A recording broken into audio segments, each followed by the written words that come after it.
தமிழ் மக்கள் விடுதலை புலிகள் புள்ளியானை சார்ந்திருந்தது, விநாயகமூர்த்தி கருணாவை சார்ந்திருந்த கட்சி அமைப்பு, வியாழேந்திரனை சார்ந்திருந்த கட்சி அமைப்பு எல்லாம் ஒன்று திரண்டு கூட பிள்ளையான் சிறையில் சாலை வைத்தியசாலையில் இருக்கிறார். அவரை பாதுகாப்பான வைத்தியசாலைக்கு சிறைச்சாலைக்கு மாற்றுங்கள் என்று கூறுகின்ற அளவுக்கு அவருடைய ஆதரவாளர்கள் காந்தி பூங்காவில் போராடுகிறார்கள். மிகப்பெரிய பலமாக இருந்த இராணுவ பலத்தோடு இருந்த விடுதலை புலிகள் கூட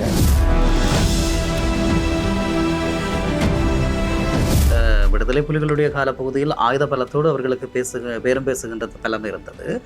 தமிழ் தேசிய கூட்டமைப்பாக இருக்கிற போது தேசிய மக்கள் சக்தியில் 8 பேர் தெரிவு செய்யப்பட்ட பின்பு தேசிய மக்கள் சக்தி சொல்கிறது தாங்களும் தமிழ் மக்களுடைய பிரதிநிதிகள். தமிழ் மக்கள் தங்களுடைய மிகப்பெரிய அரசியல் பலமாக கருதுகின்ற தமிழரசு கட்சி இப்போது நீதிமன்ற படியில் இருக்கிறது தன்னுடைய தலைமைத்துவ பதவிக்காக. இது என்னுடைய கேள்வி அல்ல, வாக்களித்த மக்கள் கேட்கிறார்கள். நாங்கள் ஸ்ரீ காளிமாதா ஜோதிடம் பிரபல ஜோதிடர் பண்டித் மகாராஜா. தொழில், காதல், திருமணம், குழந்தை பாக்கியம் மற்றும் மந்திர சூனிய பிரச்சனைகளுக்கு நிரந்தர தீர்வு.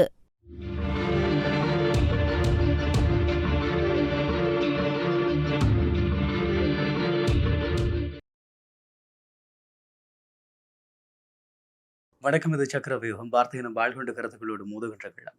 காலத்தினுடைய தேவை கருதி களங்களை நோக்கி நகர்ந்திருக்கிறோம். இன்றைய நாளும் நாங்கள் பேசிக்கொள்வதற்காக மட்டக்களப்பு மாவட்ட நாடாளுமன்ற உறுப்பினர் வைத்தியர் ஸ்ரீநாத் அவர்கள் நம்மோடு இணைத்துக் கொள்கிறார். வணக்கம். வணக்கம் பிரியங்கன். குறிப்பாக ஒரு கொதிநிலை அரசியல் தளத்தில் தான் இருந்து கொண்டிருக்கிறோம். ஈழத்தமிழர்களுடைய அரசியல் என்பது இன்று வரை தீர்க்கப்படாத ஒரு மிகப்பெரிய ஒரு கேள்விக்குறியோடு பயணித்துக் கொண்டிருக்கிறது. இந்த நிலையில் மட்டக்களப்பினுடைய அரசியல் எப்படியாக இருக்கிறது? நிச்சயமாக தமிழ் மக்களை பொறுத்தளவில் அந்த தீர்க்கப்படாத அரசியல் பிரச்சனைகளிலிருந்து அவர்களுடைய அடிப்படை பிரச்சனைகள் வரையும் அன்று எப்படி இருந்ததோ அவ்வாறான சூழ்நிலை தான் இன்றும் இருக்கின்றது. மிக முக்கியமாக எங்களுடைய பயணம் அரசியல் தீர்வை நோக்கிய அந்த நம்பிக்கையை எதிர்கொண்டு பயணித்து கொண்டிருக்கின்றோம். தமிழ் மக்களின் அடிப்படையாக அவர்களுடைய காணி, நிலம் மற்றும் அதிகார மையங்களினால் அல்லது அரசு திணைக்களங்களினால் ஏற்படுகின்ற பிரச்சனைகள் சம்பந்தமாகவும் பாரிய பிரச்சனைகளை எதிர்கொண்டு பயணித்து கொண்டிருக்கின்ற சூழ்நிலை இருக்கின்றது. ஏதோ ஒரு நம்பிக்கையான பயணத்தை இந்த அரசாங்கத்தில் தொடங்கியிருந்தாலும் இன்று அது ஒரு நம்பிக்கையற்ற சூழல் காணப்படுவதாகவே இருக்கின்றது. நிச்சயமாக குறிப்பாக சொல்லிக்கொள்ள வேண்டுமாக இருந்தால் மட்டக்களப்பினுடைய அரசியல் சூழல் மற்ற மாவட்டங்களில் இருக்கக்கூடிய நிலைமைகளுக்கு அப்பால் தமிழ் தேசியத்தின் பக்கமாக மட்டக்களப்பு மக்கள் இருக்கிறார்கள் என்ற ஒரு நம்பிக்கை தொடர்ச்சியாக இருந்து வந்தது. அதே சமய நேரம் இந்த பிராந்தியத்திலே கடந்த கால அரசியலாளர்களாக இருந்திருக்கக்கூடிய பிள்ளையான் போன்றவர்கள் அவர்களுக்கான வாக்கு வங்கியும் மிகப்பெரிய அளவில் இருந்திருக்குது. சுமார் 55,000 வாக்குகளை ஒரு தேர்தலில் பெற்றிருந்தார். அப்படியான ஒரு சூழலில் இப்போதும் பிள்ளையானுக்கு ஆதரவான ஆர்ப்பாட்டங்கள், பிள்ளையான் சிறையில் சாலை வைத்தியசாலையில் இருக்கிறார், அவரை பாதுகாப்பான வைத்தியசாலைக்கு சிறைச்சாலைக்கு மாற்றுங்கள் என்று கூறுகின்ற அளவுக்கு அவருடைய ஆதரவாளர்கள் காந்தி பூங்காவில் போராடுகிறார்கள். இதை எப்படி பார்க்கிறீர்கள்? குறிப்பாக ஒரு ஆண்டுகளுக்கு அதிகமாக தடுத்து வைக்கப்பட்டிருக்கக்கூடிய ஒரு குற்றவாளி என அடையாளப்படுத்தப்படுகிறார். இப்போதும் மக்கள் அவருக்காக போராடுகிறார்கள். மிக நிச்சயமான ஒரு விடயம், அரசியலை பொறுத்தளவில் அவர்களுக்கென்று ஒரு குறிப்பிட்ட ஆதரவாளர்கள் இருப்பார்கள். அவர்களுடைய உறவினர்களாக இருந்தாலும் சரி, அல்லது அவர்கள் மூலம் அனுகூலங்களை பெற்றவர்களாக இருந்தாலும் சரி, மிக முக்கியமாக அரச நிர்வாக கட்டமைப்புடன் அல்லது அரசுடன் சேர்ந்து பயணித்தவர்களுக்காக ஒரு ஆதரவு தளம் காலங்காலமாக அது மட்டக்களப்பு மட்டுமல்ல, வடகிழக்கு மட்டுமல்ல, முழு நாட்டிலும் இருக்கின்றது. அந்த அடிப்படையில் பிள்ளையானுடன் பயணித்தவர்கள் அல்லது அவரது குடும்ப உறவினர்கள் அல்லது அவருடனாக அனுகூலங்களை பெற்றவர்கள் அவர் திரும்ப வர வேண்டும் என்ற எதிர்பார்ப்புடன் பயணிப்பது ஒரு ஆச்சரியமான விடயமல்ல. அன்று அந்த மட்டக்களப்பில் நடைபெற்ற ஆர்ப்பாட்டம் பாரிய அளவு மனித மக்கள் பங்கு கொண்டதாகவும் தெரியவில்லை. அடிப்படையாக அவர்களுடைய கட்சி ஆதரவாளர்களோ அல்லது அவருடைய உறவினர்கள் சார்ந்ததாக இருந்தது. அது ஒரு ஆதரவு அலை என்று கூற முடியாது. ஏனென்றால் கடந்த பொது தேர்தலிலே அவருக்கான ஆதரவு பாரிய அளவு இழக்கப்பட்டிருந்தது. அதற்கு அப்பால் அவர்களுடைய ஆதரவு தளம் பெரிய அளவு மட்டக்களப்பில் இருக்கவில்லை. குறிப்பாக வாகரையில் மட்டும்தான் அவர்கள் பிரதேச சபையை அதுவும் தேசிய மக்கள் சக்தி அரசாங்கத்தின் அனுசரணையோடு கைப்பற்றியிருந்தார்கள். அதற்கு அப்பால் அவர்கள் பாரியளவோ பெரிய அளவோ மட்டக்களப்பிலே அரசியல் ஆதிக்கம் செலுத்தும் சக்தியாக இல்லை. இன்றும் கூட அதே நிலைமை அல்லது முன்னிருந்த ஆதரவு தளத்தை விட குறைவாக இருந்தது என்றதை நான் கருதுகின்றேன். நிச்சயமாக தமிழ் பேசுகின்ற அரசியல் தரப்புகள் அல்லது தமிழ் தேசியத்தின் பின்னால் இருக்கக்கூடிய அரசியல் கட்சிகளுக்கு எதிராக அதாவது மாற்று தேர்வாக நாங்கள் இருப்போம் என்ற அடிப்படையிலே தான் கிழக்கு தமிழர் கூட்டமைப்பு என்கின்ற ஒரு அமைப்பை உருவாக்கினார்கள். அதனுடைய செயற்பாடு எப்படி இருக்கிறது? உங்களுடைய அரசியல் பயணங்களுக்கு அது ஒரு சவாலாக இருக்கிறது என்று எடுத்துக்கொள்ளலாம். அது உண்மையாகவே ஒரு பிரதேசவாத அடிப்படையான கருத்தாகவே அல்லது ஒரு அரசியல் வங்குரோத்து நிலைமையை நிவர்த்தி செய்வதற்கான நடைமுறையாகவே நான் பார்க்கின்றேன். ஏனென்றால் தங்களுடைய ஒரு உறுதியான அரசியல் கொள்கையை முன்னெடுக்க முடியாதவர்கள் பிரதேசவாத வகுப்புவாத கருத்துக்களை முன்வைத்து அரசியல் செய்வது வளமையான விடயம். ஒன்றை நாங்கள் விளங்கி கொள்ள வேண்டும், வடகிழக்கு இணைந்த தாயகமாக இருக்கின்ற பொழுதுதான் அது தமிழர்களுக்கு மிக பலமான விடயம். அது வடக்குக்கும் சரி கிழக்குக்கும் சரி இணைந்திருப்பது தான் ஒரு தமிழ் மக்களுக்கு ஆதாரபூர்வமான விடயம். அந்த அடிப்படையான விஷயத்தை சிதைக்க நினைப்பவர்கள் உண்மையாக தமிழ் மக்களுக்கு ஆதரவானவர்கள் அல்ல. கிழக்கை கட்டியெழுப்புவோம் என்று சொல்லி யுத்தம் மௌனிக்கப்பட்ட பின்பு அரசாங்கத்துடன் பயணித்திருந்த அவர்கள் மிக அடிப்படையான கிழக்கு பொருளாதாரத்தை கட்டியெழுப்புவதற்கான எந்த விதமான சான்றுகளும் இல்லை. ஒரு அடிப்படையிலே அரசாங்கம் முழு நாட்டுக்கும் ஒதுக்குகின்ற பணத்தை கொண்டு தாங்கள் அபிவிருத்தி செய்ததாக ஒரு போலியான மாயை உருவாக்கினார்கள் ஒழிய கிழக்கின் அடிப்படையான கட்டுமானத்தை அவர்கள் செய்திருக்கவில்லை. அந்த பிரதேசவாதம் சில நேரங்களிலே உணர்ச்சி வசப்படுகின்ற அல்லது உணர்வு பூர்வமாக இருக்கின்ற யாரையாவது தூண்டி ஆதாயம் பெறுவதற்கு ஒரு வாய்ப்பாக அமையும் ஒழிய உண்மையாக தமிழ் மக்களுக்கு அது ஒரு ஒரு அனுகூலமான விடயம் அமையாது. அந்த விடயத்தில் கூட இந்த முறை பிரதேச தேர்தலில் சபை தேர்தல் கூட அவர்கள் மட்டுமல்ல, தமிழ் மக்கள் விடுதலை புலிகளை சார்ந்திருந்தது, விநாயகமூர்த்தி கருணாவை சார்ந்திருந்த கட்சி அமைப்பு, வியாழேந்திரனை சார்ந்திருந்த கட்சி அமைப்பு எல்லாம் ஒன்று திரண்டு கூட அவர்களால் பாரிய அளவு தங்களுடைய முன்னேற்றத்தை கொண்டிருக்க முடியவில்லை. இவர்கள் முன்பு தனித்தனியாக பாராளுமன்ற உறுப்பினர்களாக அமைச்சர்களாக பாரிய அளவு மக்களை தங்கள் வசம் இருப்பதற்கான நடவடிக்கை ஈடுபட்டும் கடந்த பொது தேர்தலிலே அவர்கள் நிராகரிக்கப்பட்டார்கள். பின்பு இந்த பிரதேச சபை தேர்தல் கூட அவர்கள் பெரு வெற்றியை பெறவில்லை. ஆகவே மட்டக்களப்பு மக்களோ கிழக்கு மக்களோ இந்த வியூகத்தில் சிக்கிக்கொள்ளவில்லை. சில ஒரு அடிப்படையான அவர்களுடைய அனுதாபிகள் மூலம் இந்த வார்த்தை ஜாலத்தை அவர்கள் பயன்படுத்த நினைக்கிறார்கள் ஒழிய அவர்களுக்கான ஆதரத்தோളം இன்னும் இந்த வருகின்ற காட்சிகளின் மூலம் குறைந்து கொண்டிருக்கின்றது. நிச்சயமாக இப்படியான ஒரு சூழலில் கேட்க வேண்டிய மிக முக்கியமான கேள்வி, நீங்களும் குறிப்பிட்டிருந்தீர்கள் வடக்கு கிழக்கு தமிழர்களுடைய தாயகம். இந்த நிலைப்பாடு காலங்காலமாக எங்களிடம் இருந்தது. எங்களுடைய மக்கள் அதன் அடிப்படையிலான ஆணைகளை தொடர்ச்சியாக தமிழ் அரசியல் தரப்புகளுக்கு வழங்கி வருகிறார்கள். மிக அண்மை காலமாக கடந்த பாராளுமன்ற பொது தேர்தல் எடுத்துக்கொண்டாலும் தமிழரசு கட்சி வடக்கு கிழக்கில் பெற்றிருக்கக்கூடிய ஆசனங்களுக்கு சரி சமானமாக இலங்கையினுடைய ஒரு சிங்கள தேசிய கட்சிக்கு வாக்களிக்கப்பட்டிருக்கிறது. அதுவும் குறிப்பாக நீங்களும் நாங்களும் சொல்லுகின்ற அந்த தமிழர்களுடைய தாயக நிலப்பரப்பை துண்டாடிய நீதிமன்ற தீர்ப்பின் மூலமாக பிரித்து கொடுத்த அந்த அரசியல் தரப்பை அரியாசனம் ஏற்றியிருக்கிறார்கள். இது மக்களுடைய மனநிலையில் அல்லது மக்களுடைய அரசியல் ரீதியான தேர்வில் ஏற்பட்டிருக்கக்கூடிய மாற்றம் என்று சொல்லலாம். இதற்கான காரணம் நாங்கள் விட்டிருக்கக்கூடிய ஒருவருடைய தவறுகளும். இதை நிவர்த்தி செய்து கொள்வதற்காக கட்டமைப்பு ரீதியாக இப்படியான மாற்றங்களும் இருக்கு. மிக முக்கியமான விடயம், கடந்த பொது தேர்தலில் ஒப்பிடுகின்ற பொழுது கிழக்கு மாகாணத்தில் பாரிய அளவு தமிழ் தேசியம் சார்ந்த வாக்குகள் அதிகமாக இருந்தன. வடக்கிலே அது சற்று பின்னடைவை கண்டிருந்தது. உண்மையாக ஒப்பீட்டளவில் இதில் 2-3 விடயங்களை நாங்கள் அவதானிக்க வேண்டும். ஒரு விடயம், நாட்டில் ஏற்பட்ட பாரிய ஒரு அரசியல் மாற்றம் அல்லது அந்த முழு பொருளாதார நெருக்கடியை சந்தித்த மக்கள் நாட்டிலே ஒரு தீர்க்கமான அரசியல் சக்தி வர வேண்டும், ஊழலற்ற ஆட்சி வர வேண்டும் என்ற அடிப்படையிலே தேசிய மக்கள் சக்தியை ஜனாதிபதியாக உண்மையாகவே 50% குறைவாக தேர்ந்தெடுத்திருந்தார்கள். அதற்கு பின்பு அவர் தேர்ந்தெடுக்கப்பட்ட பின்பு அவருக்குரிய ஒரு அதிகாரத்தை கொடுக்க வேண்டும் என்று முழு நாட்டிலும் ஒரு ஏகோபித்த எண்ணக்கரு இருந்தது. நீங்கள் பார்த்தீர்களானால் மிக நுணுக்கமாக ஆராய்ந்தால் பொதுவாக வடகிழக்கில் காலங்காலமாக ஒரு அரச சார்பு அல்லது தமிழ் தேசியத்துக்கு ஒப்பீட்டளவில் இல்லாத ஒரு 20 தொடக்கம் 25% வாக்குகள் பல தென்னிலங்கை தேசிய கட்சிகளுக்கு சிதறி இருந்தன. ஐக்கிய தேசிய கட்சியாக இருந்தாலும் சரி, மற்றும் பொதுஜன ஐக்கிய முன்னணியாக இருந்தாலும் சரி, பொதுஜன பிரமுனவாக இருந்தாலும். ஆனால் அந்த வாக்குகள் அரசுக்கு அல்லது அரசோடு சார்ந்திருந்த வாக்குகள், அந்த வாக்குகள் தமிழ் தேசிய பற்றுடைய வாக்குகள் அல்ல, ஒரு சிதறிந்த வாக்குகள் கடந்த தேர்தலில் ஒன்று திரண்டு இந்த வடகிழக்கிலே தேசிய மக்கள் சக்திக்கு கிடைத்த போது அவை ஒரு பாரிய வாக்கு எண்ணிக்கையாக இந்த வீதாசார பிரதிநிதித்தில் பிரதிபலித்தது. நீங்கள் கடந்த கால தேர்தல்களையும் கடந்த தேர்தலையும் ஒப்பிட்டு பார்த்தால் அந்த வாக்கு எண்ணிக்கையிலே அல்லது வீதத்திலே பெரிய மாற்றம் இல்லை. ஆனால் அது ஒரு கட்சிக்கு கிடைத்த போது ஆசன எண்ணிக்கை ஒரு போனஸான ஆசனம் 2 அல்லது அதிகூடிய பெறுகின்ற கட்சிக்கு ஒரு போனஸான ஆசனம் வடமாகாணத்திலே யாழ் கிளிநொச்சி தேர்தல் மாவட்டத்திலும் வன்னி மாவட்டத்திலும் கிடைத்ததனால் அவர்கள் ஒரு பாரிய பலம் மிக்கவர்களாக காணப்பட்டார்கள். இது ஒரு காரணம்.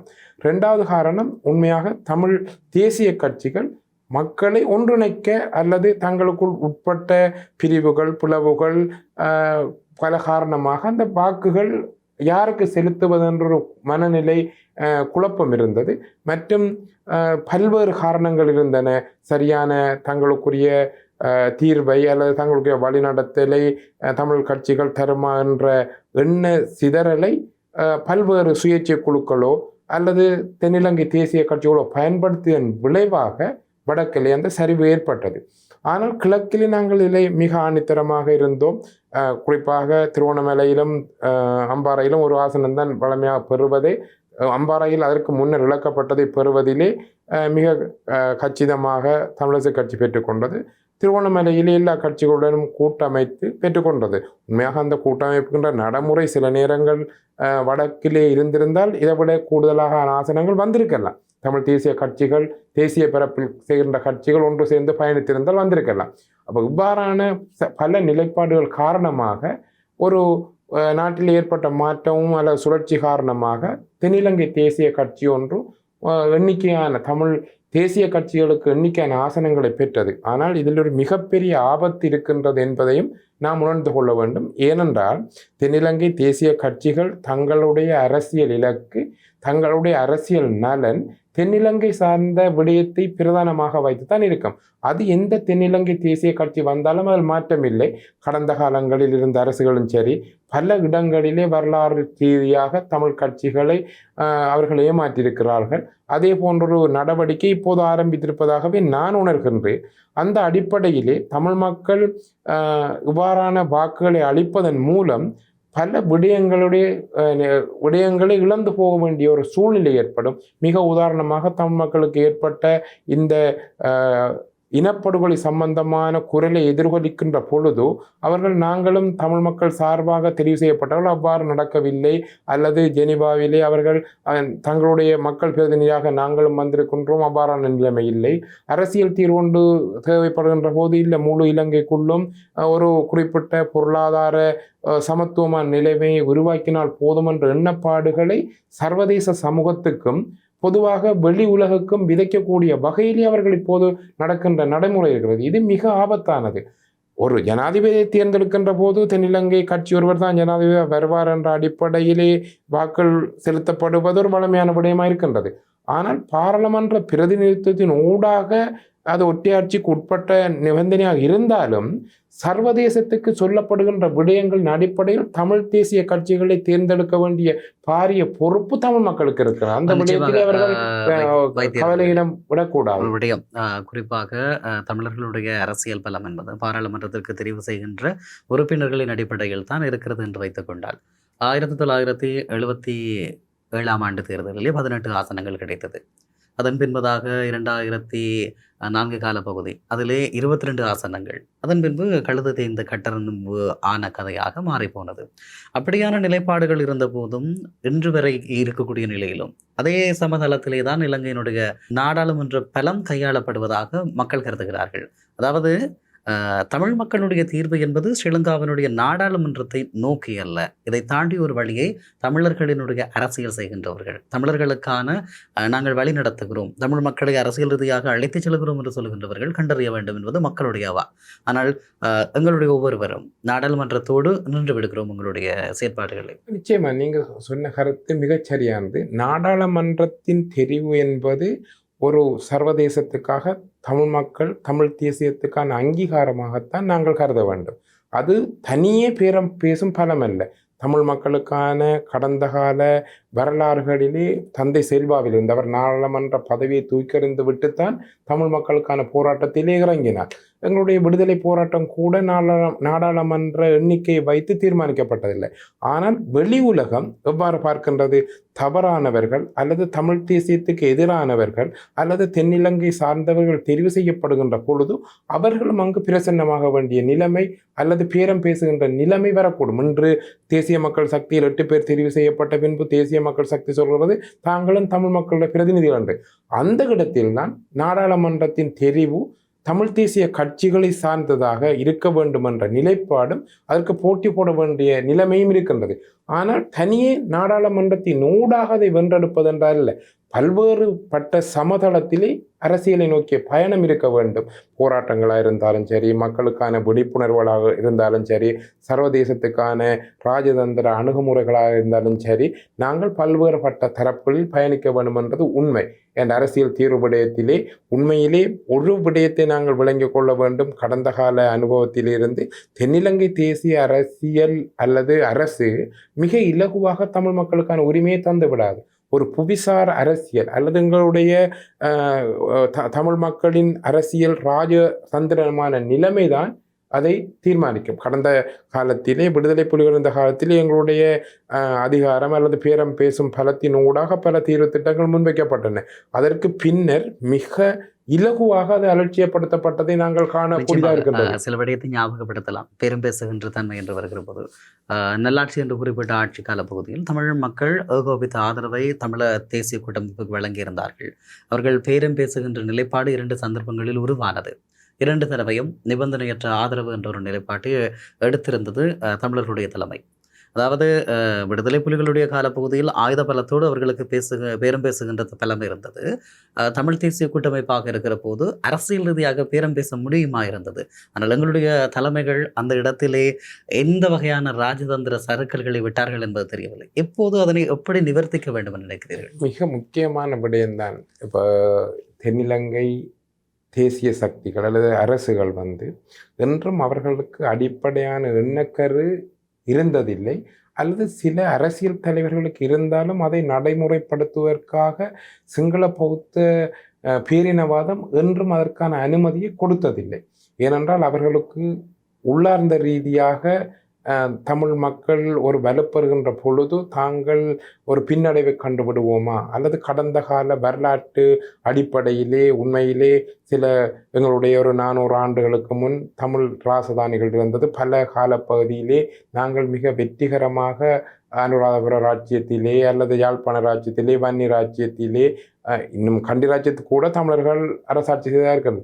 அவ்வாறான அந்த பய பின்னணி அவர்களுக்கு காலங்காலமாக இருக்கின்றதை நான் கருதுகின்றேன். எனக்கு இப்போ இதில் அரசியல் ஆய்வாளர்கள் அறிஞர்களாக இருப்பார்கள். ஆகவே அவர்கள் இலகுவாக தங்களுடைய அந்த மேலாதிக்க தன்மையை கொடுத்துவிட தயாராக இல்லை. ஒரு 3ஆம் தரப்பினூடாக புவிசார் அரசியல் வல்லமையுடைய நாடுகளுடைய ராஜதந்திர அணுகுமுறைகளின் ஊடாகத்தான் நாங்கள் இந்த வென்றெடுக்க முடியும்.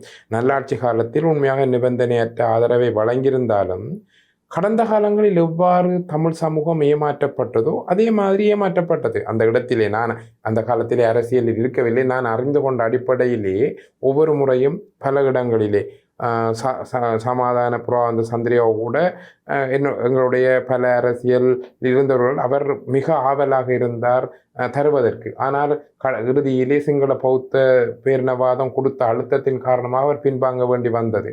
நல்லாட்சி காலத்தில் கூட அவ்வாறான ஒரு நிலைமை இருந்ததா அல்லது அதுக்கு பௌத்த பேரினவாதம் ஒரு அழுத்தம் கொடுத்ததா அல்லது உண்மையாக எங்களுடைய ராஜதந்திர தோல்வியா என்று உண்மையாக நாங்கள் ஒரு மீள் பரிசீலனை செய்ய வேண்டும். ஆனாலும் நாங்கள் நிறைய இடங்களிலே நாங்கள் மிகப்பெரிய பலமாக இருந்த இராணுவ பலத்தோடு இருந்த விடுதலை புலிகள் கூட சிங்கள பௌத்த பேரினவாதத்தால் ஏமாற்றப்பட்டிருக்கின்றார்கள் தருவதாக கூறி தோல்வியிலே முடிந்திருக்கின்றது. தமிழ் மக்களுக்கான உரிமைகளை பெற்றுக்கொள்வதிலே நாங்கள் சிங்கள பேரினவாதத்துடன் பல தடவைகளில் ஏமாற்றப்பட்டு அதுக்குரிய உண்மை எவ்வாறு கிடைக்கும் என்பது ஒரு நெருக்கடியான சூழ்நிலையிலே இலங்கையில் இருக்கிற தமிழ் மக்கள் அனுபவித்துக் கொண்டிருக்கார். அது மட்டுமில்லை, அவர்கள் அரசியல் தீர்வு கொடுக்கப்படுவதற்கு அப்பால் அதை எவ்வாறு கொடுக்கப்படாமல் நசுக்குவதற்குரிய நடவடிக்கைகளை எந்த அரசும் மிக கவனமாக கச்சிதமான முறையிலே அவர்களுடைய தாய நிலப்பரப்பை இல்லாமல் செய்வது. அது கடந்த காலங்களில் நான் முதல்வர் பேட்டியிலே கூறியது போன்று குடியேற்ற திட்டங்கள் மூலம் வந்தது. சில காலங்களிலே வன இலாகா அல்லது காணி அதிகாரத்தை மத்திய அரசுக்கு ஊடாக வைத்திருப்பதன் ஊடாக வந்தது, மாகாண சபை கொடுக்கப்படாது. இன்றைய காலகட்டத்தில் பார்த்தீர்கள் என்றால் மிக சர்வசாதாரணமாக தொல்பொருளின் ஊடாக வருகிறது. இப்போ எங்களுக்கு இந்த விடயத்தில் விளங்கி கொள்ளக்கூடிய விடயமாக இருக்கின்றது. அவர்களுடைய நிகழ்ச்சி நிரல் பொதுவானது. அதை எவ்வாறு எதிர்கொண்டு வெற்றி கொள்வது என்பதற்கு உண்மையாக இலங்கையில் இருக்கின்ற வடகிழக்கு தமிழ் மக்களும் அரசியல் தமிழ் தலைமைகளும் மிக நெருக்கடியை நிச்சயமாக வைத்திருவர்களை நீங்கள் குறிப்பிடுகின்ற இந்த விடயங்கள் மிக காத்திரமாக ஈழத்தமிழினம் ஒரு மீளெழுச்சி பெற வேண்டிய தேவை இருக்கிறது. அதே போல இந்த இனம் தன்னெழுச்சி பெற்று தனக்கான பாதையை கட்டமைத்துக் கொள்ள வேண்டும். அப்படி சித்தாந்த ரீதியாக பேசுகின்றவர்கள் தங்களுடைய கருத்துக்களை பகிர்ந்து கொள்வார்கள். ஆனால் இந்த நடைமுறை சாத்தியம் நீங்கள் குறிப்பிட்டது போல இருக்கக்கூடிய பிரச்சனைகள் தொல்லியல் திணைக்களமாக இருக்கலாம், வனலாகா, கரையோர பாதுகாப்பு திணைக்களம், துறைமுக பாதுகாப்பு திணைக்களம், அப்படி அவர்களுடைய நெருக்க வாரங்கள் அல்லது காணி பிடிக்கின்ற உத்திகள், மகாவலி அதிகார சபை இப்படி காணி பிடிக்கின்ற உத்திகளை மிக கச்சிதமாக காலத்திற்காலம் மேற்கொண்டு கொண்டிருக்கிறார்கள். நாங்கள் கற்றுக்கொண்ட பாடங்களின் அடிப்படையில் இவற்றில் இருந்து எப்படியாக தப்பித்துக் கொள்ள வேண்டும் என்ற நிலைப்பாட்டை எடுக்க வேண்டும். நீங்களும் குறிப்பிடுகிறீர்கள் இவ்வளவு பிரச்சனைகள் இருக்கிறது என்று சொல்லி. அப்படி இருக்கிற போது தமிழ் மக்கள் தங்களுடைய மிகப்பெரிய அரசியல் பலமாக கருதுகின்ற தமிழரசு கட்சி இப்போது நீதிமன்ற படியில் இருக்கிறது தன்னுடைய தலைமைத்துவ பதவிக்காக. இது என்னுடைய கேள்வி அல்ல, வாக்களித்த மக்கள் கேட்கிறார்கள். நாங்கள் காலங்காலமாக நம்பி இருந்த கட்சி இந்த தமிழ் தேசிய அரசியல் போராட்டத்தில் முதல் கள்ளற்பலி தீரன் திருமலை தந்த தியாகி தீரன் நடராசனில் இருந்து எத்தனையோ சத்தியாகிரகங்கள் எவ்வளவோ கடினமான பாதைகளை கடந்து வந்து தமிழ் மக்களுக்கான அரசியலை பேரம் பேசி இன்று வரை கொண்டு வந்து சேர்த்திருக்கக்கூடிய ஒரு அரசியல் தரப்பு இப்போது ஸ்ரீலங்கா அவருடைய நீதிமன்றத்திலே தன்னுடைய தலைமைத்துவ சிக்கலுக்காக இருந்து கொண்டிருக்கிறது. இந்த கேள்வியை ஏன் உங்களிடம் கேட்கிறோம் என்று சொன்னால், நீங்களும் அந்த கட்சியினுடைய ஒரு அங்கம். மக்கள் உங்களை இந்த சின்னத்தின் கீழாக நம்பி வாக்களித்திருக்கிறார்கள். நீங்கள் மத்திய குழுவினுடைய ஒரு உறுப்பினராக இருக்கலாம். ஆகவே தீர்மானிக்கக்கூடிய ஒரு மக்களினுடைய பிரதிநிதி நீங்கள் தான். ஏன் இப்படி நடந்து கொள்கிறீர்கள்? இந்த மக்களினுடைய தமிழரசு கட்சி என்பது இப்படியாக நடந்து கொள்கின்ற 2 பேருடைய சொத்து அல்ல, இது மக்களுடைய சொத்து, மக்களுக்கான ஒரு அரசியல் இயக்கம். ஏன் இப்படி நடந்து கொள்கிறீர்கள் என்று கேட்கக்கூடிய அதிகாரமும் தகுதியும் உங்களுக்கு மக்கள் வழங்கி இருக்கிறார்கள். நிச்சயமாக நீங்கள் சொல்வது சரி. அந்த மக்களின் வாக்குகளால் தெரிவு செய்யப்பட்ட நாங்கள் மக்களின் விருப்பு வெறுப்புகளை அந்த இடத்திலே எதிரொலிக்க வேண்டிய பொறுப்பு இருக்கின்றது. அது அரசாங்கத்துக்கு மட்டுமல்லாது கட்சிக்குள்ளும் நாங்கள் இந்த விடயங்களை கொண்டு செல்ல வேண்டிய தேவையும் பொறுப்பும் இருக்கின்றது. நான் மத்திய குழு உறுப்பினர் அல்ல, நான் அதில் அழைப்பு ஒரு உறுப்பினராக மட்டும்தான் நிரந்தரமான கலந்து கொள்கிறோம். ஆனால் நாங்கள் இந்த விடயம் சம்பந்தமாக பல முறை குரல் எழுப்பியிருக்கின்றோம், பல முறை கேள்வி கேட்டிருக்கின்றோம். உண்மையாக இந்த விடயத்திலே தமிழரசு கட்சி பதவிகளுக்கு அப்பாற்பட்டு தமிழ் மக்களுடைய கனவுகளுக்காக அல்லது தமிழ் மக்களின் உரிமைகளுக்காக பயணிக்க வேண்டும் என்பது தமிழ் மக்களை போல எனக்கும் அந்த விருப்பம் இருக்கின்றது. ஆனால் இதில் காத்திரமாக முடிவெடுக்கக்கூடிய வகையிலே இன்னும் அந்த பயணம் இருக்கவில்லை. நாங்கள் இது சம்பந்தமாக பல இடங்களிலே பல எங்களுடைய கருத்துக்களை ஆலோசனைகளை சொல்லியிருக்கின்றோம். அதற்கு இந்த வழக்கின் ஈடுபட்டிருக்கின்ற தரப்புகள் இன்னும் முழுமையான முறையிலே ஒரு திருப்திகரமான முறையிலே அந்த நடவடிக்கைகளை மேற்கொள்ளவில்லை. மிக முக்கியமானதுதான், நாங்கள் இலங்கையிலே தமிழ் மக்கள் இனப்படுகொலைக்கான நீதியை இந்த அரசாங்கம் தராது, இந்த நீதி பொறிமுறையை நாங்கள் நம்பவில்லை கேட்கின்ற நாங்கள் உண்மையிலே நீதிமன்றத்தின் ஊடாக அந்த தீர்ப்பின் ஊடாகத்தான் அதை பெற்றுக்கொள்ளலாம் என்பதில் பெரிய உடன்பாடு எனக்கும் இல்லை. ஆனால் இருக்கின்ற கள நிலைமைகள் இன்னும் அதற்கு சாதகமான நிலைமைகள் இல்லை. ஆனால் ஒன்றை மட்டும் தெளிவாக தமிழ் மக்களுக்கான ஒரு செய்தியாக நான் சொல்ல விரும்புகின்றேன். என்னென்றால், கட்சிகளிலே தமிழரசு கட்சி தமிழ் மக்களுக்காக பயணித்திருக்கின்றது. ஆனால் இந்த தலைமைத்துவ பிரச்சனை சம்பந்தமான விடயம் மட்டும்தான் தமிழ் மக்களுக்கான பிரச்சனை இல்லை. அது ஒரு பக்கமாக இருக்க, தமிழ் மக்களுக்காக நிறைய தமிழரசு கட்சியில் பிரதிநிதிகள் இருக்கின்றார்கள், தமிழ் மக்களுக்காக குரல் கொடுத்து கொண்டிருக்கின்றார்கள், தமிழ் மக்களுக்கான போராட்டங்களில் ஈடுபட்டு கொண்டிருக்கின்றார்கள். அது கட்சி சார்ந்த பிரச்சனையாக மட்டும்தான் நாங்கள் அதை இப்போது பார்க்க வேண்டிய தேவை இருக்கின்றது. ஏனென்றால் கட்சி தலைமை சம்பந்தமாக வழக்கில் இருக்கின்றது என்பதற்காக தமிழ் மக்களுக்கான எந்த விதமான செயற்பாடுகளுக்காகவும் நாங்கள் விட்டுக் கொடுக்க தயாராக இல்லை. நாங்கள் எல்லோரும் தமிழ் மக்களுக்கான விடயங்களுக்காகத்தான் போராடி கொண்டிருக்கின்றோம், பயணித்துக் கொண்டிருக்கின்றோம். உண்மையிலே நாங்கள் தமிழ் மக்களுக்குரிய எந்த நெருக்கடிகள் எங்கு ஏற்படுகின்ற பொழுதும் தமிழரசு கட்சியாக, தமிழரசு கட்சியின் மக்கள் தெரிவு செய்யப்பட்ட உறுப்பினர்களாக நாங்கள் பிரசன்னமாகின்றோம், மக்களுக்காக குரல் கொடுக்கின்றோம். இந்த வழக்கு விஷயம் இருக்கின்றது என்பதற்காக நாங்கள் மக்கள்கிட்ட இருந்து அந்நியப்படுத்தப்பட்டிருக்கவில்லை. ஆனால் நியாயமாக கட்சியை விரும்புகின்றவர்கள், தமிழ் தேசியத்தை நேசிக்கின்றவர்களுக்கு ஒரு எதிர்பார்ப்பு இருக்கின்றது. இந்த விடயத்திலே சம்பந்தப்பட்ட இரண்டு தரப்பும் ஒரு இணக்கப்பாட்டான நிலைமைக்கு வர வேண்டும் என்று மக்கள் எதிர்பார்ப்பது போன்றுதான் நானும் எதிர்பார்க்கின்றேன். நானும் இது சம்பந்தமான விடயங்களை சொல்லியிருக்கின்றேன். இது சம்பந்தமாக தொடர்ச்சியாக எங்களுடைய அழுத்தங்களையும் எங்களுடைய ஆலோசனைகளையும் எங்களுடைய கருத்துக்களையும் பதிவு செய்ய நாங்கள் பயணித்துக் கொண்டிருக்கின்றோம். எதிர்காலத்திலும் அவ்வாறான நிலைமையில் தான் பயணிப்போம். இந்த விடயம் உண்மையாக சுமூகமாக தீர்க்கப்பட்டு மக்களின் எதிர்பார்ப்புக்கு அமைவாக தமிழரசு கட்சி இந்த கட்சி பதவிகளுக்கான விடயங்களை விடுத்து ஒரு தீர்க்கமாக தமிழ் மக்களுக்கான அரசியல் ஒரு தேடலுடன் பயணிக்க வேண்டும் என்பதுதான் எனது எதிர்பார்ப்பாக இருக்கின்றது. நிச்சயமாக நீங்கள் குறிப்பிடுகின்ற இந்த விடயங்களில் குறிப்பாக மக்களிடமிருந்து அந்நியப்படவில்லை என்று சொன்னீர்கள். அந்நியப்படவில்லையா அல்லது அந்நியப்படுத்தப்படுகிறதா என்பது தெரியாது. இப்படி இருக்கக்கூடிய ஒரு சூழலில் ஒரு செய்தி, அதாவது தமிழ் மக்களுக்கு வடக்கு கிழக்கு தழுவி ஏராளமான பிரச்சனைகள் இருக்கிறது. இந்த பிரச்சனைகளில் தமிழரசு கட்சி ஒரு மிகப்பெரிய அரசியல் பலம். இவர்கள் தலைமை தாங்கி மக்களை போராட்டத்திற்கு அழைத்து மக்களை திரட்சி உறச் செய்த போராட்டங்கள் கடந்த காலப்பகுதிகளில் எத்தனை இருக்கிறது? அல்லது அந்த கிவிலோயா போராட்டம் அண்மையில் ஒரு மிகப்பெரிய ஒரு திரட்சியை ஏற்படுத்தியது. ஆனால் அதுவும் அப்படியே தொய்வாக போய்விட்டது. இதை தாண்டி இதற்கு முன்பும் இதற்கு பின்பும் தமிழரசு கட்சியினுடைய மக்களை அழைக்கின்ற அல்லது மக்களை திரட்டுகின்ற அந்த நாடியை அவர்கள் பிடிக்க தவறிவிட்டார்களா இப்போதைய தலைவர்? இல்லை, நிச்சயமாக அவ்வாறு கூற முடியாது. மக்களுக்கு எங்கெல்லாம் பிரச்சனை ஏற்படுகின்றதோ அந்த இடங்களிலெல்லாம் நாங்கள் அதற்கான அந்த இடங்களில் நாடாளுமன்ற உறுப்பினர் ஸ்ரீநாத் அல்லது இன்னொரு நாடாளுமன்ற உறுப்பினர் அந்த இடத்தில் சென்று நிற்பதும் ஒரு கட்சியாக இந்த மக்களுடைய பலம் பொருந்தி ஒரு அரசியல் அமைப்பாக அழைப்பதற்கும் நிறைய வித்தியாசம் இருக்கிறது இல்லையா? இல்லை, நிச்சயமாக நாங்கள் கட்சியாக பல செயற்திட்டங்களை இந்த கிவுலோயா திட்டத்துக்கு எதிரான போராட்டம் மட்டுமல்ல, தொல்பொருளுக்கான போராட்டங்களிலே எதிர்காலத்திலே இந்த ஒரு காலப்பகுதியிலே ஒரு சிறிய ஒரு இடைவெளி கொடுக்க வேண்டிய ஒரு நிலைமை இருந்தது. என்னவென்றால் புதிய அரசு வந்து ஒரு நியாயமான விடயங்களோடு வருவதாக சொல்லிக்கொண்டது. மிக முக்கியமாக நாங்கள் ஜனாதிபதியை சம்பந்தமாக சந்தித்திருந்தோம்.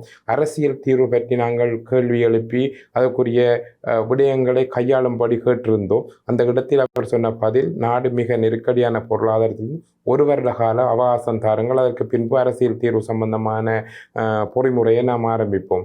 அதற்கு அப்பால் வந்து ஊழலுக்கு எதிரான மற்றும் போதைப் பொருளுக்கு எதிரான போராட்டங்கள் நாங்கள் முன்னெடுத்திருக்கின்றோம், அதற்குரிய ஆதரவுகளை தாருங்கள், அரசாங்கத்துக்கு தமிழ் மக்களுக்கான விடயங்களை கையாளுவதற்கு ஒரு அவகாசம் தாருங்கள் என்று சொல்லி அவர்கள் கேட்டிருந்தார்கள்.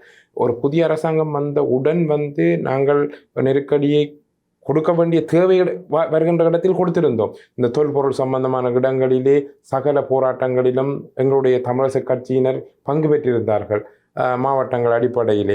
மற்றது தமிழ் மக்களுக்கு ஏற்படுகின்ற எங்கு நடக்கின்ற இன்னல்களாக இருந்தாலும் மிக பிரதானமாக குரல் கொடுப்பவர்களாகவும் அது சார்ந்த விடயங்களை கையாளுவர்களாகவும் உண்மையாக தமிழரசு கட்சி பாராளுமன்ற உறுப்பினராக நாங்கள் இருக்கின்றோம். அந்த எந்த இடத்திலும் வந்து இனி வரும் காலங்களில் மிக உக்கிரமான விடயங்களாக இவற்றை கையாள வேண்டிய தேவை இருக்கின்றது.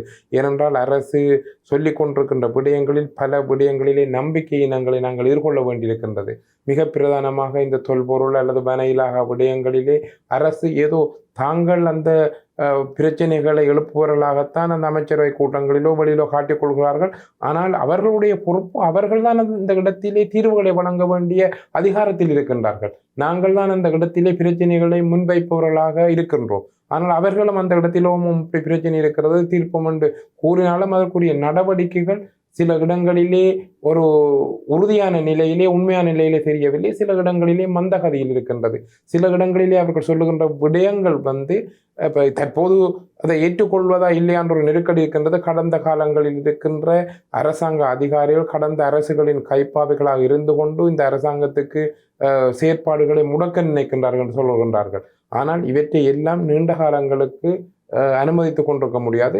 இவ்வாறான மக்களுக்கு ஏற்படுகின்ற நெருக்கடிகள் வரும்போது அவற்றுக்கான போராட்டங்களை உயிர்ப்புடன் வைத்திருக்க வேண்டிய பொறுப்பு இருக்கின்றது. இதற்கு அப்பால் தமிழ் தேசியம் சார்ந்த கருத்துக்களை வடகிழக்கெங்கும் உயிர்ப்புடன் கொண்டு செல்வதில் நாங்கள் பிரதான பங்கு வகிக்கின்றோம். ஏனென்றால் உண்மையிலே ஒரு விடயத்தை நீங்கள் பார்க்க வேண்டும். வடகிழக்கு அப்பால் பல இடங்களிலே உண்மையிலே அங்கு தமிழரசு கட்சியின் பிரசன்னம் இல்லாது நீண்ட காலமாக இருக்கின்றது. அந்த இடங்களெல்லாம் தமிழ் தேசியம் அல்லது தமிழ் மொழி அல்லது தமிழ் கலாச்சாரம் மறைந்து கொண்டிருக்கின்றது. வடகிழக்கில் இவ்வளவு உயிர்ப்புடன் இருப்பதென்றால் அதுக்கு மிக பிரதான காரணம் நான் தமிழரசு கட்சியைத்தான் சொல்வேன். என்றால் கடந்த கால தலைவர்களின் அர்ப்பணிப்பு, தந்தை செல்வாத்தான் பிரதானமாக அவரின் வழிநடத்தல் ஊடாக இடைப்பட்ட காலத்திலே அதில் பிரதான பங்கை அல்லது முழு பங்கையும் விடுதலை புலிகள் எடுத்திருந்தார்கள் போராட்டம் இராணுவ ரீதியாக. அதற்கு பின்னரான காலப்பகுதியிலே தமிழ் மக்களுக்கான ஒரு அரசியல் தலைமை இல்லாதிருக்கின்ற சூழலிலே தமிழரசு கட்சி தான் அதை பொறுப்படுத்திருந்தது. உண்மையாக நீங்கள் கேட்கின்ற கேள்விகளும் தமிழ் மக்கள் கேட்கின்ற கேள்விகளும் நியாயமானவை. நாங்கள் உங்களை நம்பித்தான் வாக்களித்திருந்தோம், உங்களிடம் பொறுப்பு இருக்கின்றது. ஆனால் அந்த பொறுப்பை முழுமையாக வெற்றியடைய முடியாவிட்டாலும் அரசியல் தீர்வு விடயத்தில் ஆனால் பாரிய பங்கு எங்கு எந்த பிரச்சனை நடந்தாலும் தமிழ் மக்களுக்கு அங்கு தமிழரசு கட்சி தான் நின்று அதற்குரிய தீர்வை மக்களுக்காக பெற்றுக் கொண்டிருக்கின்றது. எந்த போராட்டங்களாக இருந்தாலும் சரி, உதாரணமாக கருப்பு ஜூலை போராட்டமாக இருந்தாலும் சரிதான், அன்னை பூவதி தியாகதீபத்தின் போராட்டம் இருந்தாலும் எங்களுடைய ஆதரவு முழுமையாக இருக்கின்றது. தமிழ் மக்களுக்கான பாதுகாப்பாகவும் நாங்கள் அந்த இடத்திலே இருக்கின்றோம். ஆகவே தமிழரசு கட்சி அந்நியப்படுத்தப்பட்டது என்று கூற முடியாது. தமிழ் மக்களின் சில எதிர்பார்ப்புகள் பூரணமாக கிடைக்கவில்லை என்ற சலிப்பு சில நேரம் தமிழ் மக்களுக்கு நிச்சயமாக வைத்திருவர்கள். அதாவது தமிழ் மக்களுடைய எதிர்பார்ப்புகள் பூரணப்படுத்தப்படவில்லை என்பதற்கு அப்பால் தமிழ் மக்களுடைய வீண வாக்களை வீணடிக்கின்ற சில நிலைப்பாடுகள் எடுக்கப்பட்டது என்று சொல்லி மக்கள் இன்றும் கொதித்துக் கொண்டிருக்கிறார்கள். இப்படியான ஒரு சூழல் எந்த அளவில் தமிழ் மக்களுக்கான அரசியல் இலக்குகளை அடைய செய்யும் என்ற ஒரு கேள்வி இருக்கிறது. நாங்கள் நிகழ்ச்சியை நிறைவு செய்து கொள்ள வேண்டும். சுருக்கமாக முடித்து. நிச்சயமாக எந்த உறுதிப்பாட்டின் அடிப்படையிலே தமிழரசு கட்சியின் சில முடிவுகளை சில நேரங்களிலே தமிழ் மக்கள் ஓப்பானதாக ஏற்றுக்கொள்ள சந்தர்ப்பங்களும் இருந்திருக்கின்றன. ஆனால் தமிழ் மக்களுக்கு ஒரு உறுதியான கருத்தை நாங்கள் தமிழ் தேசியத்தின் அடிப்படையில் தான் பயணித்து கொண்டிருக்கின்றோம். அதற்கு மாற்று கருத்தாக வரும்போது சில நேரங்களிலே நாங்கள் கட்சிக்குள்ளே பல கருத்து முரண்பாடுகளை அல்லது கருத்து விமர்சனங்களை நாங்கள் முன்வைத்து அவற்றை கொண்டு செல்வதற்கான பல முயற்சிகளை நாங்கள் செய்து கொண்டிருக்கின்றோம். ஆனால் ஒரு கட்சியிலே ஒரு ஜனநாயகத்தன்மையை பேணினால் பல்வேறுபட்ட கருத்து விமர்சனங்கள் அல்ல கருத்தாளங்கள் ஒரு தலைமையில் இருக்கின்ற போது அதில் கருத்து அதிகாரங்கள் எல்லாம் இருக்கும். ஆனால் இவற்றையெல்லாம் சமாளித்து கொண்டு நாங்கள் தமிழ் தேசியத்தின் பால் பயணிக்கின்ற ஒரு நிலைமையை நாங்கள் உருவாக்குவதற்கு உறுதியாக சென்று கொண்டிருக்கின்றோம். மிக நிச்சயமாக தமிழ் மக்களுக்கான அந்த உரிமைக்கான பயணம் தொடர்ந்து நடைபெறும். ஒன்று மட்டும் இன்னொன்றையும் நான் தமிழ் மக்களுக்கு சொல்ல வேண்டும். நீங்கள் சில நேரங்களில் சில ஏமாற்றங்கள் இருந்திருந்தால் அதற்காக ஒட்டுமொத்த தமிழரசு கட்சியையும் நீங்கள் புறந்தள்ளிவிடக்கூடாது. ஒரு நீண்ட ஒரு பெரிய அனுபவம் வடக்கிலே நாங்கள் தென்னிலங்கை தேசிய கட்சியை ஆதரித்து அவர்களுக்கு கொடுத்த வாக்கின் அடிப்படையிலே அவர்கள் இன்று அவர்களுடைய தனிப்பட்ட நிகழ்ச்சி நிலையை கொண்டு செல்வதற்கான தளமாக அதை பயன்படுத்துகிறார்கள். என்று தமிழரசு கட்சி பல்வேறுபட்ட சூழ்நிலைகளை எதிர்கொண்டாலும் ஒரு கட்சியை பொறுத்தளவில் ஏற்ற இறக்கங்கள், நெருக்கடிகள், பயணங்கள் எல்லாம் இருக்கும். ஆனால் அந்த கட்சி 75 வருட காலத்துக்கு மேலாக பயணிக்கின்றது என்றால் அது ஒரு கொள்கை பற்றுடன் பயணித்தால் அன்றி அவ்வாறான கட்சி இலங்கையில் இருக்கின்ற பல தென்னிலங்கை தேசிய கட்சிகள் கூட பல இடங்களிலே காணாமல் போயிருக்கின்றன. நிச்சயமாக ஒன்று தமிழ் தேசிய அரசியலுடன் நாம் பயணிக்கின்ற போது அது என்றும் மக்களால் அதில் ஆசனங்கள் குறையக்கூடிய சந்தர்ப்பங்கள், நெருக்கடிகள், பல தென்னிலங்கை சூழ்ச்சிகள், பிராந்திய நெருக்கடிகள் எல்லாம் அதில் தாக்கம் செலுத்தும். இவற்றையெல்லாம் தாண்டி தமிழ் தேசிய பரப்பிலே தமிழரசு கட்சி பயணிப்பதற்காக நான் அதுக்குரிய மன உறுதியுடனும் திறமுடனும் இருக்கின்றேன். நன்றி நாடாளுமன்ற உறுப்பினர் அவர்களே, உங்களுடைய மிகுந்த வேலைப்பளுவுக்கு மத்தியிலும் இந்த நேரத்தை எங்களுக்காக தந்தமைக்காக நன்றி. நன்றி நேயர்களே, நாங்கள் இன்றைய நாளில் பேசியிருக்கிறோம் மட்டக்களப்பினுடைய அரசியல் நிலவரம், கிழக்கினுடைய அரசியல் நிலவரம், தமிழ் மக்களுடைய அரசியல் வீண வாக்களினுடைய எதிர்பார்ப்பு, இப்படி நிறைய விடயங்களை பேசியிருக்கிறோம். மற்றும் ஒரு காணொலியில் உங்கள் அனைவரையும் சந்திக்கிறேன். வணக்கம். ஸ்ரீ காளிமாதா ஜோதிடம் பிரபல ஜோதிடர் பண்டித் மகாராஜா. தொழில், காதல், திருமணம், குழந்தை பாக்கியம் மற்றும் மந்திர சூனிய பிரச்சனைகளுக்கு நிரந்தர தீர்வு.